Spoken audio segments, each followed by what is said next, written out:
بسم الله الرحمن الرحيم وبه نستعين وعليه فليتوكل المؤمنون والصلاة والسلام على أشرف خلق الله سيدنا محمد صلى الله عليه وسلم. صل يا جدع عليه أفضل الصلاة والسلام.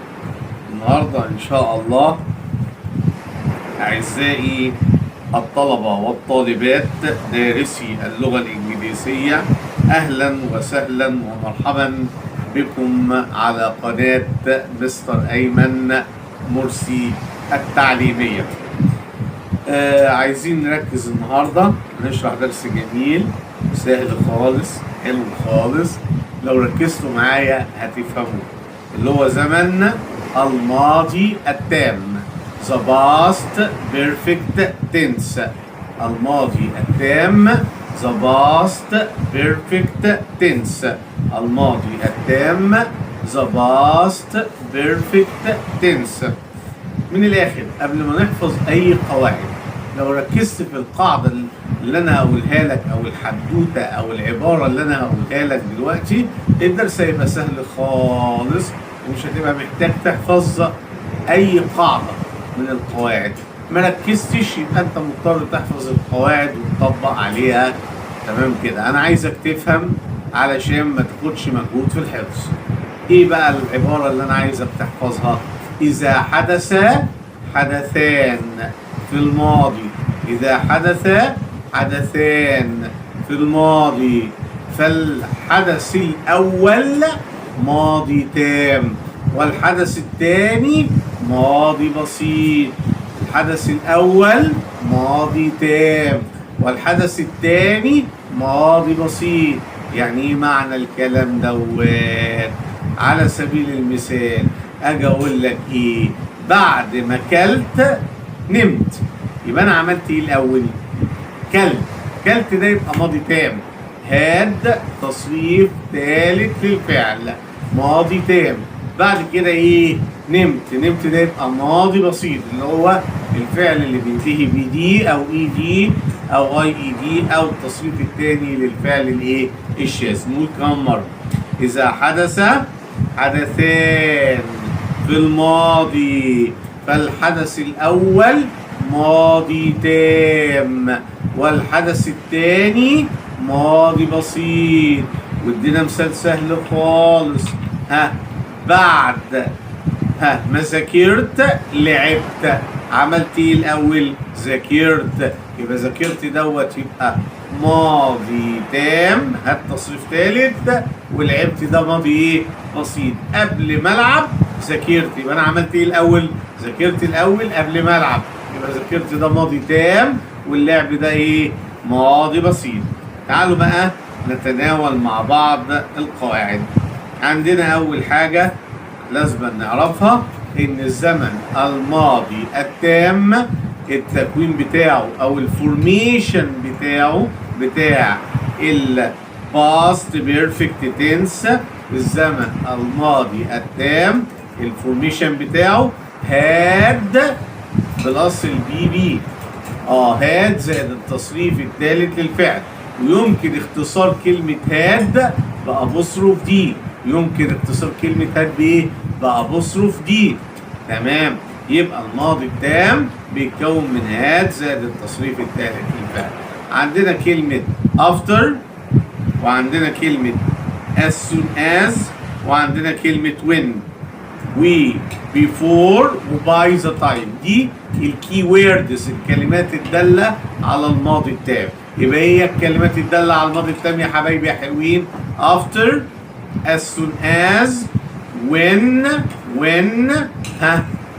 before، by the time، till، until. It wasn't only when it wasn't until. It was only when it wasn't until. دي الكلمات الدالة على الماضي التام. تعالى بقى نفصصهم. عندنا after و as soon as. after و as soon as when بيجي بعديهم subject، وبعد السبجكت بيجي past perfect وبعدين subject وبعدين past simple. نقول تاني after as soon as after as soon as when بيجي بعديهم subject وبعد السبجكت الفاعل ماضي تام هات تصريف ثالث وبعدين subject يعني فاعل وبعدين ماضي بسيط اللي هو الفعل اللي بينتهي بايديه او التصريف الثاني للفعل الايه الشاذ. دي قاعده ايه يا حبايبي يا حلوين؟ after و as soon as when after و as soon as when تمام. طيب عندنا بقى ندي مثال as soon as بمجرد اني he not the letter بمجرد اني he not the letter he posted it. بمجرد انه كتب الجواب بعته يبقى عمل ايه الاول؟ كتبه وبعد كده ايه؟ بعته. يبقى كتبه ده الحدث الاول ولا الثاني؟ الحدث الاول. يبقى ده ماضي تام هات زائد التصريف الثالث للفعل. يبقى الجمله as soon as he not the letter he posted it. يا ترى هناخد wrote ولا had written؟ شاطر يا حوده. هناخد had written علشان as soon as بيجي بعديها subject وبعد subject ماضي تام اللي هو had تصريف ثالث. طيب جمله كمان number 2 after he had studied he not sleep ولا slept ولا had slept؟ شاطر يا عبد الله slept. واقول لك على حاجه سهله خالص بقى عشان تريح دماغك وانت بتحل. والله ان لقيت had تصريف ثالث اللي هو الماضي التام تروح تاخد الماضي الايه؟ البسيط اللي هو اخره يدي او شاذ. طب لو لقيت الماضي البسيط اللي اخره يدي او شاذ اروح اخد الماضي التام اللي هو هاد زائد التصريف الثالث للفعل بس. حتى لو انا مش حافظ قاعده بس انا عارف ان الكلمات الداله على الماضي التام اللي هي after و as soon as when و till و until الحاجات دي كلها يبقى انا لو لقيت طرف باست سيمبل ماضي بسيط يبقى الطرف الثاني باست بيرفكت ماضي تام هات تصريف ايه؟ ثالث. شفت الهات تصريف ثالث اللي هو الباست بيرفكت اروح اختار الباست ايه؟ سيمبل. طيب بينا كده مع بعض نخش على الثلاث كلمات كمان كلمتين كمان دالين على الماضي التام اللي هي كلمة before و by the time. before و by the time عكس after و as soon as when. يبقى before و by the time معناهم قبل. before و by the time معناهم قبل تمام. وبيجي بعديهم subject وبعد السبجكت باست سيمبل اللي هو الماضي البسيط اللي اخره يدي او شاذ. والناحيه الثانيه بيجي سبجكت فاعل وباست بيرفكت تنس ماضي تام اللي هو هات تصريف ثالث. تعالى كده ندي مثال. لما اجي اقول ايه؟ by the time the police arrived.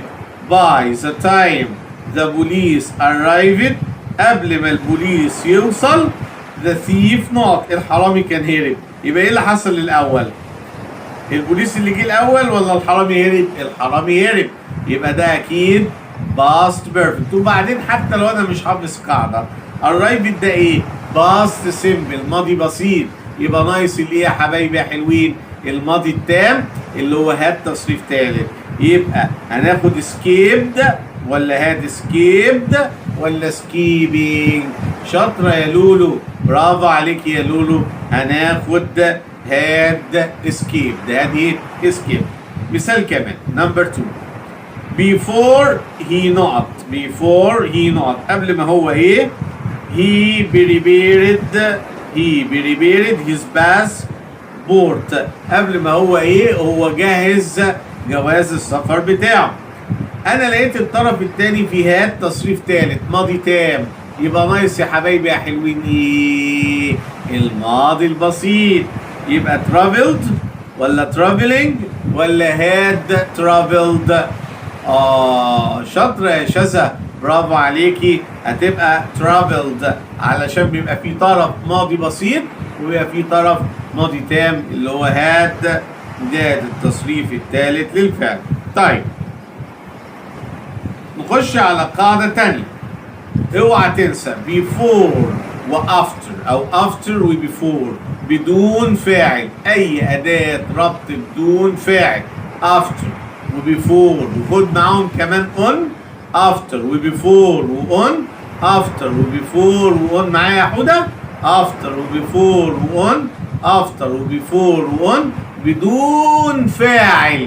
بدون ايه؟ فاعل بيجي بعديهم الفيرب بلس ing.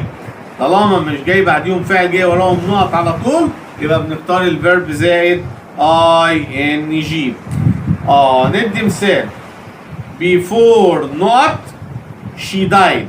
before not she died. before not she died قبل ما هي ايه؟ هي ماتت. it before not she had died. before not she had died. ate ولا eat ولا had eaten ولا eating. طالما before جاي وراها نقط على طول من غير ما يكون في subject، ايوه شاطر يا بلال، يبقى يجي بعدها الفيرب بلس ing. يبقى هناخد هنا eating. يبقى before eating قبل الاكل هي ايه؟ ماتت. هي ايه؟ ماتت. الله يرحمه الله يرحمه. طيب يا حبايبي يا حلوين هنخش على قاعدة تانية اسمها till و until. till و until. till و until. till و until معناهم حتى ما ينفعش يجوا غير في نص الايه؟ الجملة او في نص الكلام. يبقى till until معناهم حتى وبيجوا في وسط الجملة. بيجي قبليهم ايه؟ بيجي قبليهم ماضي بسيط منفي. ماضي بسيط ايه؟ منفي. يعني بيجي قبليهم didn't زائد الانفينيتيف. didn't زائد الماستر. يبقى till until. till until معناهم ايه؟ حتى. بيجي قبليهم ايه يا حبايبي يا حلوين؟ didn't زائد المصدر. didn't زائد الايه؟ المصدر. وبيجي بعديهم ايه؟ had تصريف ثالث. نشوف مثال كده. لما اجي اقول ايه بقى؟ I not the exam. I not the exam until he had read it carefully. He not the exam هو ايه الامتحان until he had read it carefully. يبقى هو لم يجيب الامتحان حتى قرأه بايه؟ بحرص. احنا شفنا until وشفنا جاي وراها هات تصريف ثالث، يبقى نايس يجي قبلها ايه يا حبايبي يا حلوين؟ شاطرة يا بوسي. يبقى لازم يجي قبلها didn't زائد المصدر. لازم يجي قبلها didn't زائد الايه؟ المصدر. يبقى ناخد didn't answer ولا had answered. يبقى didn't answered عشان till until بيجي قبلهم didn't زائد المصدر وراهم had زائد التصريف الثالث للفعل. نخش على معلومة أخرى مهمة جدا يا حبايبي يا حلوين. أوبا أنا ممكن أشيل after. ممكن أشيل after وأحط حاجة اسمها having. أحط حاجة اسمها إيه؟ having. يا ترى يا هل ترى إيه قاعدة having؟ after كان بيجي بعديها فاعل subject يعني هات تصريف ثالث. أما having بيجي وراها التصريف الثالث للفعل على طول من غير subject ومن غير had. من غير subject ومن غير ايه؟ had. يبقى ايه قاعدة having؟ having تصريف ثالث having past participle والناحية الثانية فاعل ماضي بسيط. تعالى كده اما نشوف الناس هتحل لي الجملة دي ازاي. having not his master's degree he got a job.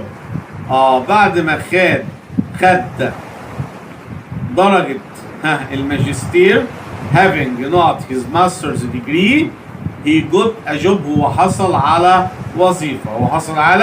وظيفة. يبقى having بقى هيجي وراها finish ولا finished ولا هاد فينيشد ولا فينيشنج؟ احنا ما قلناش، احنا قلنا هافنج بي على طول، ولا في هاد ولا في فيرب زائد اي ان جي. شاطر شاطر شاطر يا ميدو. يبقى فعلا هافنج هيجي بعدها التصريف التالت فعل، يبقى هناخد كلمة فينيشد. هناخد كلمة ايه؟ فينيشد، ولا هاد فينيشد ولا فينيشنج. تمام تمام تمام تمام تمام. طيب اختار لي الجملة اللي جاية دي. نقط his lessons، نقط دروسه، he slept هو نام. يبقى بعد ما ذاكر دروسه هو ايه؟ نام. ما having بمعنى بعد، يبقى يا ترى having studied ولا having he studied؟ الله، having studied ولا having he studied؟ شاطر يا حودة. حودة عارف ان having ما بيجيش بعديها فاعل، بيجي بعديها التصريف الثالث للفعل على طول. يبقى هناخد having studied. هناخد ايه؟ having studied. ننقل على قاعدة تانية يا حبايبي يا حلوين، اللي هي قاعدة ايه بقى؟ it was only when. it was only when و it wasn't until. قاعدتهم واحدة. it was only when it wasn't until. it was only when it wasn't until. قال لك دول بيجي بعديهم فعل زيهم زي قاعدة after، بس اختلاف طفيف خالص. ايه هو بقى؟ قال لك it was only when و it wasn't until بيجي بعديهم فاعل، وبعد الفاعل بيجي هاد تصريف ثالث للفعل، يعني بيجي بعديهم ماضي تام. ماضي ايه؟ تام. طب والناحية التانية قال لك بقى ذات.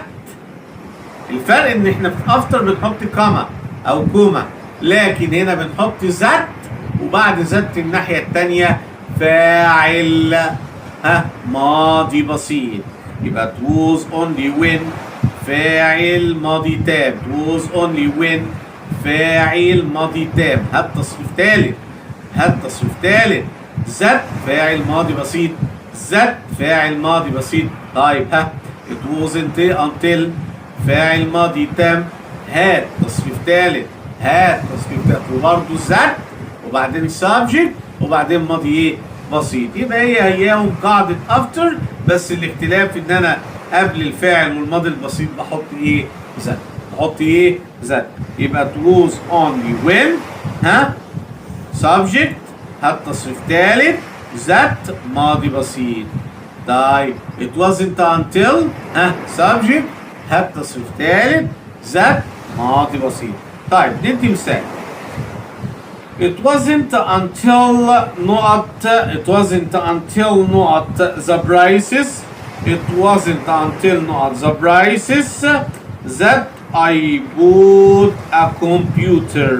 It wasn't until it wasn't until نقط the prices that I bought a computer. يا ترى التشيك ده ولا هادي تشيك ده ولا تشيكينج؟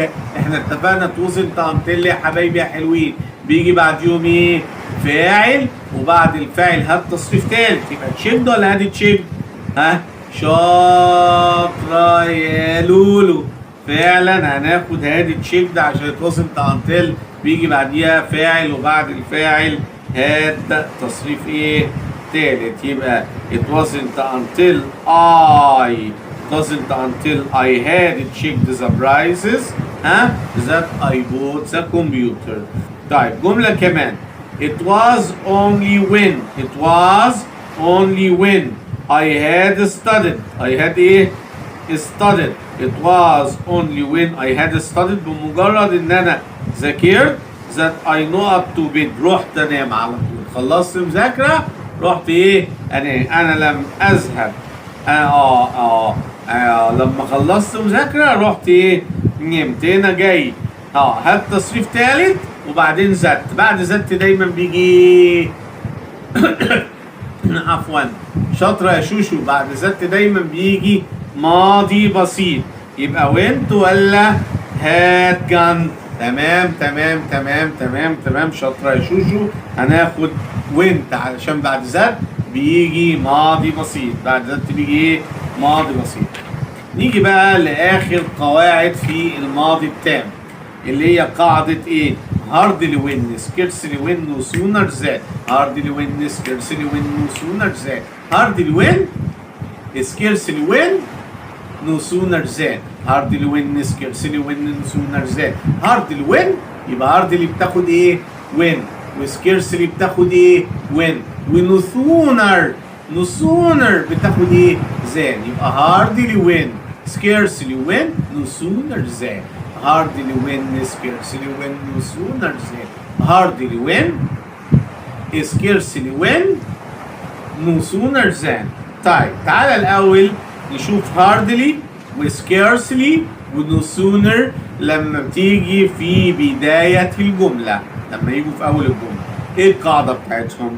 hardly كأنك بتكون سؤال.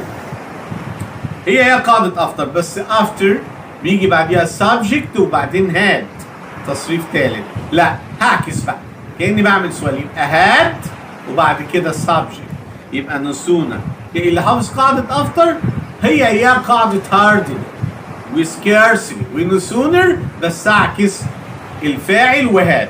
فافتر بنقول فاعل had، لكن hardly و scarcely و no sooner had، وبعد كده subject الفاعل، وبعد كده البي بي اللي هو التصريف الثالث للفعل. يبقى تاني hardly scarcely no sooner had بلس had بلس subject بلس تصريف ثالث للفعل، وبعد كده hardly بتاخد ايه؟ when. scarcely بتاخد ايه؟ when. no sooner بتاخد ايه؟ than. طب بعديهم بيجي ايه؟ فاعل ماضي بسيط، زي الناحية التانية في after. فاعل ماضي بسيط، فاعل ماضي بسيط اللي هو الفعل اللي بينتهي بإي دي أو شانس. تمام تمام تمام. دي القاعدة لو جت فين؟ في أول الجملة. إليك الأمثلة. hardly not a car. hardly not a car when he smashed it. hardly not a car when he smashed it. يبقى يا ترى hardly he had bought ولا had he bought؟ he had ولا had he؟ شاطر يا حودة. قلنا هو ده الفرق البسيط ما بين after، يبقى had he bought. had he bought. لم يكن ان هو اشترى العربية، يعني لسه مشتري العربية حالا وبعد كده حطمها دشدشها. تمام كده؟ يبقى hardly had he bought. طيب المثال الثاني scarcely had he. had he يبقى ناقص البي بي. scarcely had he the shopping he returned home. يبقى بمجرد ما خلص التسوق رجع ليه؟ البيت. يبقى ناقص لي، يبقى do ولا did ولا done؟ do ولا did ولا done؟ شاطرة يا ليلى. هناخد done عشان بعد هاد بيجي الفاعل، وبعد الفاعل التصريف الثالث للفعل. طيب مثال كمان no sooner ماشي على القاعدة اهو. no sooner had اهو. no sooner had he ادي no sooner وهاد والفاعل. تمام. bought a house. بمجرد من هو اشترى البيت نقط it collapsed up upon his head، وينهار على بيته. لسه شاري البيت وقع عليه. تمام كده؟ طيب no sooner بقى بتاخد when ولا بتاخد that ولا بتاخد than؟ when ولا that ولا than؟ تمام تمام تمام. سامعك يا ولاء وانت بتقولي الاغنيه hardly when scarcely when no sooner. شاطره يا ولاء. no sooner than. يبقى الاجابه الصح ايه؟ than. الاجابه الصح than. الاجابه الصح than. طيب جمله كمان it was only when he had finished his work not he went to home. when ولا that ولا than؟ ده انا بقى حاطط لك جمله خبيثه بحاجه قلتها من شويه. it was only when. لو كانت hardly هتاخد when، scarcely هتاخد when، طب no sooner هتاخد than. طب it wasn't until it was only when بياخدوا ايه؟ شاطر يا حودة، بياخدوا that. بياخدوا ايه؟ that. بياخدوا ايه؟ that. تمام؟ تعالوا بقى بينا يا حبايبي يا حلوين نشوف hardly و scarcely و no sooner في وسط الجملة. ايه القاعدة بتاعتهم؟ طبعا زي اوعى تنسى hardly when scarcely when no sooner than. hardly when scarcely when no sooner than. قال لك في وسط الجملة بيجي أول حاجة السبجكت الفاعل، وبعد الفاعل had، وبعد had الكلمات دي بقى بتيجي ما بين had والتصريف الثالث للفعل. يبقى subject had، بعد كده no sooner أو hardly أو scarcely وراهم بيجي التصريف الثالث للفعل. يبقى no sooner وhardly وscarcely بيجوا ما بين الهاد والتصريف الثالث للايه؟ للفعل. بعديهم بقى على طول بنحط hardly ايه؟ when scarcely ايه؟ when no sooner ايه؟ than. وبعد when وthan بيجي فاعل، وبعد الفاعل ماضي بسيط. تعالى كده نشوف هنحل الجملة الجاية ازاي. He not a car when he smashed it. He not a car when he smashed it. يا ترى بقى hardly had bought ولا hardly had bought كده hardly مش جايه في النص، ولا had hardly bought. had hardly bought. يبقى طبعا هاخد ايه؟ شاطرة يا نجلاء، هناخد had hardly bought. had hardly bought. تمام تمام تمام تمام شاطرين. طيب مثال تاني. He not no sooner prepared his passport than he traveled abroad. قبل no sooner بيجي القاعدة ايه؟ فاعل فاعل شاطر يا حودة. هاد. يبقى هاد ولا ديد ولا هاز ولا داز؟ طبعا هناخد هاد. طبعا هناخد هاد لأن القاعدة فاعل هاد no sooner hardly scarcely تصريف تاني. تمام تمام تمام تمام تمام تمام تمام. جملة كمان لما يجي يقول لي he had scarcely arrived. He had scarcely arrived work. Not it began to rain. يا ترى then ولا that ولا when؟ شاطرة يا أحلام. أحلام بتقول لي يا مستر scarcely بتاخد ايه؟ when.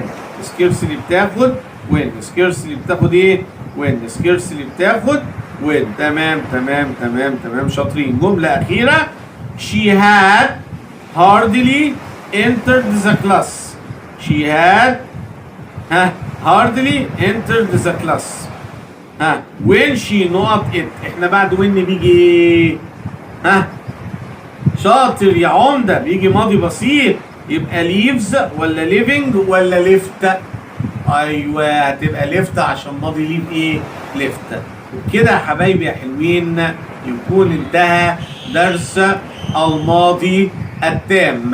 اتمنى من ربنا سبحانه وتعالى عز وجل ان انتوا تكونوا فهمتوا درس النهارده. وبنختم بالايه القرانيه الجميله. بسم الله الرحمن الرحيم. فاما الزبد فيذهب جفاء واما ما ينفع الناس فيمكث في الارض. Goodbye till we meet with my best wishes. مع أطيب الأماني مستر أيمن مرسي. I wish you more and more success. أتمنى لكم المزيد والمزيد من النجاح. والسلام عليكم ورحمة الله وبركاته.